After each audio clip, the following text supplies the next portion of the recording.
Okay, so I have to first say that you have to really go through it and experience yourself in order to realize, oh, what works for you and what doesn't work for you. But sometimes things happen to you in life that actually put you in that journey of, hey, you know what? I think I really want to stay healthy. When things are drop off the curve or things get turned you off, the beaten path.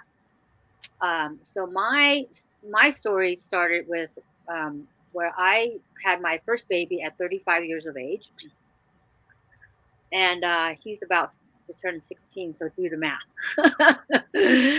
So I ended up having diabetes during pregnancy and postpartum depression.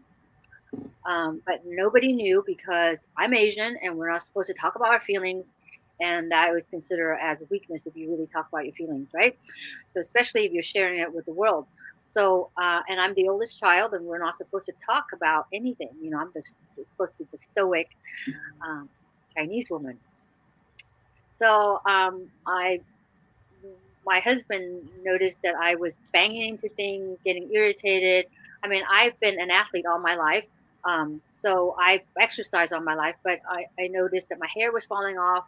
I was irritated, didn't sleep very well. Well, I was going to work 5 days a week and I breastfed. So I did not have a chance to even sleep for more than 2 hours for 2 whole years. 2 years. So can you imagine sleep deprived for 2 years? So you feel like you're jet lagged. So I would get irritated. I would go to work and say, I'm just going to put in this IUD and I'm going to go home. I feel so like I'm going to cut somebody off. And I said, I'm not a bitch, but I feel like I'm a zombie right now. And I said, I'm in danger to myself as well as to my patients and driving. So I just need 8 hours of sleep. And of course, when it comes to husband trying to be intimate, I'm like, give me 8 hours of sleep and then we'll talk. So your hormones fluctuate, and okay. So my husband said, well, why don't you go to your doctor? So I went to my doctor, and my doctor said, well, honey, I know what you have. So you fill out this little form, and I was told that I have postpartum depression. And I said, wait a minute, how did you know? And he wrote a prescription and along, and dismissed me. So I said, well, how did he know that I have depression? Well, I've been practicing for 35 years. You know, I've seen women like you who after pregnancies, your hormones drop. So, and here's this medication, which is an antidepressant medication. And I know about postpartum depression, but when it really happened to me, I'm like, wait a minute, I'm not depressed. I get up, I work out, I do all these things, but I know I don't feel right because my emotions were up and down. So then I started learning about hormones, and I stumbled into functional medicine. And I saw this group, American Anti-Aging and Regenerative Health Medicine in Florida, and I thought, oh my God, wouldn't it be nice to go? And I thought, there is no way. It costs so much money to learn about this stuff. And then somehow, some way, I was able to get a continuing education time. And I just said, you know what? Here's a credit card. I'm going to go learn. And man, it was like a whole gaping Pandora's box learning about functional medicine and about finding the root cause of illness, disease process, and learn how to live well. So it got me to really look at my um, job as a role as a practitioner. I prescribe medications. Oh, you have GERD.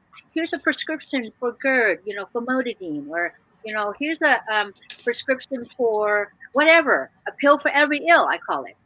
So this is what conventional medicine is all about. And I'm not saying conventional medicine is bad because, I mean, if you have a tumor, you have to get it removed.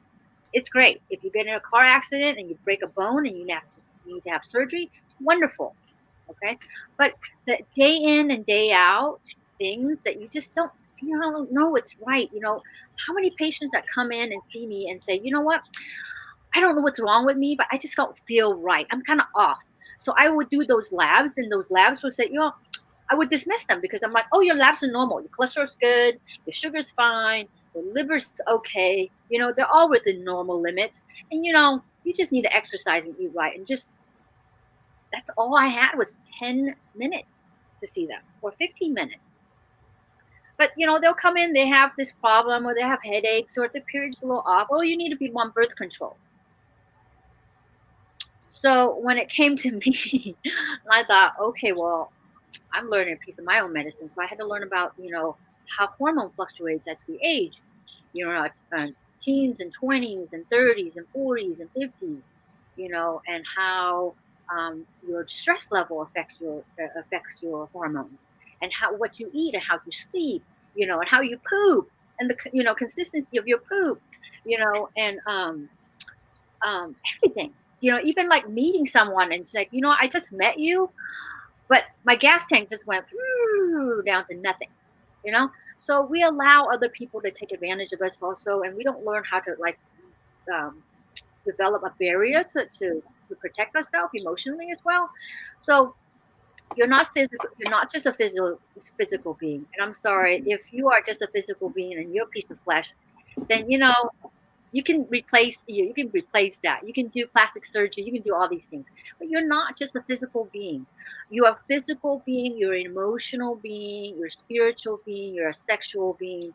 You're all together. I'm not saying sexual meaning like, sexually active, but you're a feminine or you're masculine.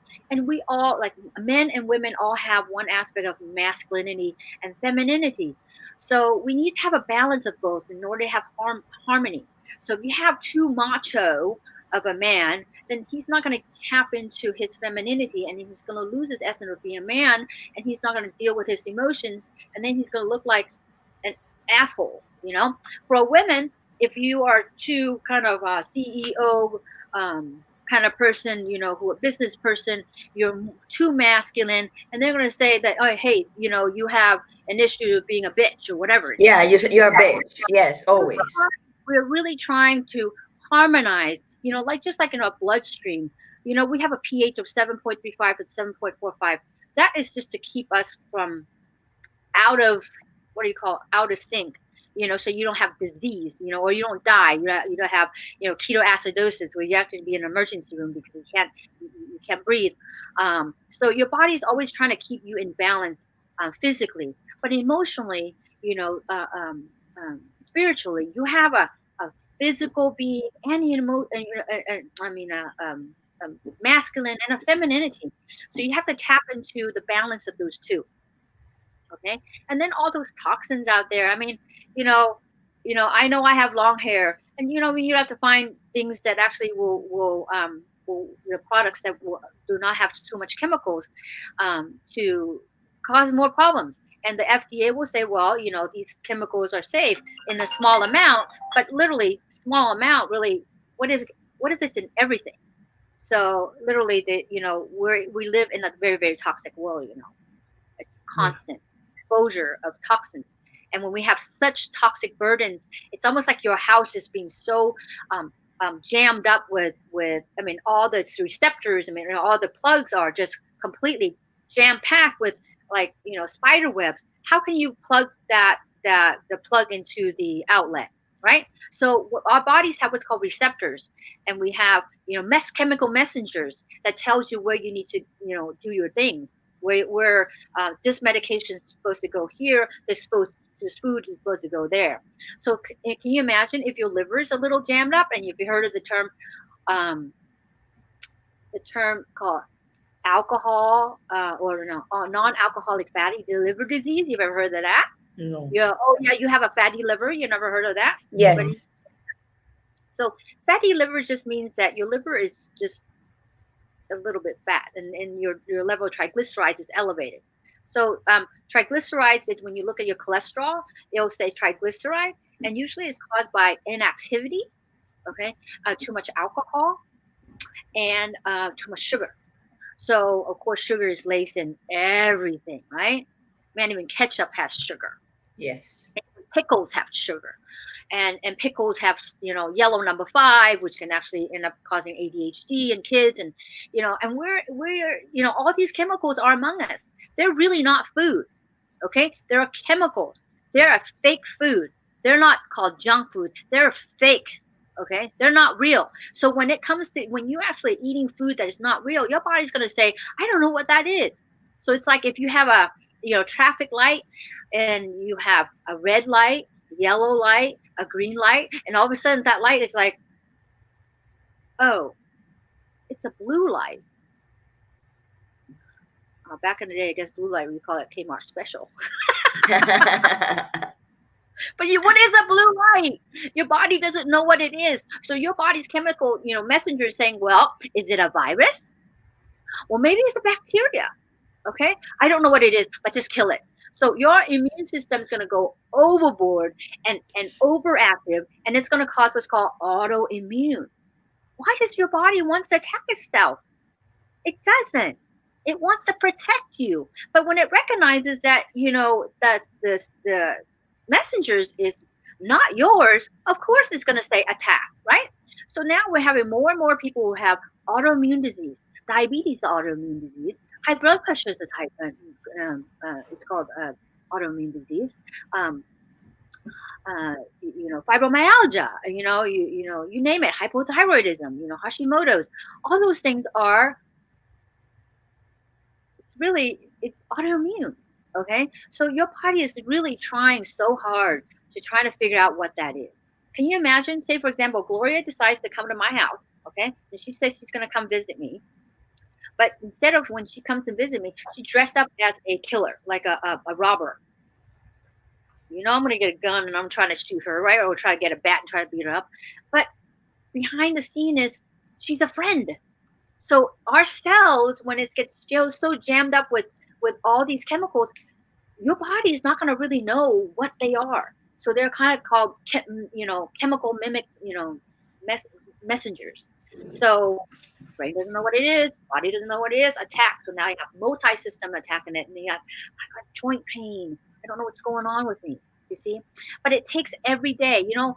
One hamburger, like one bad meal is not going to do that. But all of a sudden, you have like all the freeways